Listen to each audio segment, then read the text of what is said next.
আপনারা দেখছেন টিভি সকাল ইউটিউব চ্যানেল।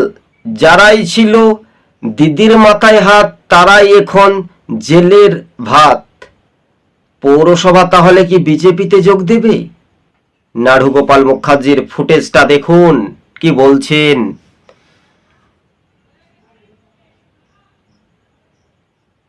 তৃণমূল করা মানে একটা ধান্দাবাজি করা, তৃণমূল করা মানে একটা পয়সা মানে জায়গা তৈরি করা, যেটা বিপর্যয় যদি হয়। দর্শক বন্ধুগণ দেখতে পেলেন, সেটা হচ্ছে এটাই ছিল পাওনা। তবে গেরুয়া ঝড়ে ব্যাপক একটা আবির্ভাব, একেবারে একেবারে তাৎপর্যপূর্ণ ভূমিকা হিসেবে আমরা কিন্তু দেখতে পাচ্ছি। বঙ্গের রাজনীতি চিত্রটা একটু আলাদা হলেও পশ্চিমবঙ্গের মানচিত্রটা একটু দ্রুত গতিবেগে এগিয়ে যাওয়ার একটা বড় জল্পনা কল্পনার অবসান ঘটিয়ে সেটা কিন্তু দেখার একটা বিষয়। তাহলে নাড়ুগোপাল মুখার্জি তিনি বললেন তৃণমূল মানে ধান্দাবাজি, তৃণমূল মানে চোর, তাহলে তিনি বিজেপিতে যাবেন। অর্থাৎ পিঠটা বাঁচাতে হবে, কেননা পৌরসভা যে দুর্নীতি করেছিলেন সেই দুর্নীতিটা ঢাকার চেষ্টা করছেন। তাহলে কি তিনি শুভেন্দু অধিকারীর হাত ধরেই ফের কি বিজেপিতে যোগ দেবেন? শ্রমিক ভট্টাচার্য বলেছেন তৃণমূলকে নেওয়া যাবে না, যারা তৃণমূলের কুখ্যাত দুষ্কৃতী তাদেরকে নেওয়া যাবে না।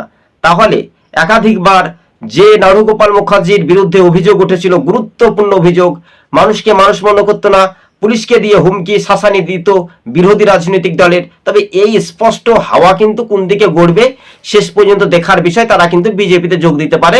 টিভি সকাল ইউটিউব চ্যানেল আমরা ভবিষ্যৎবাণী করে দিচ্ছি সম্ভাব্যত। তবে এই মুহূর্তের রাজনৈতিক সচেতনমূলক দীর্ঘ সময় রাজনৈতিক একেবারে উচ্ছ্বাসের মতো একটা গতিবেগ বাড়ছে দর্শক বন্ধুগণ। হ্যাঁ, কিছুদিন আগে আমরা দেখেছিলাম যে রচনা ব্যানার্জি, তাতে কি রাজনৈতিক একটা ভ্যালু রয়েছে।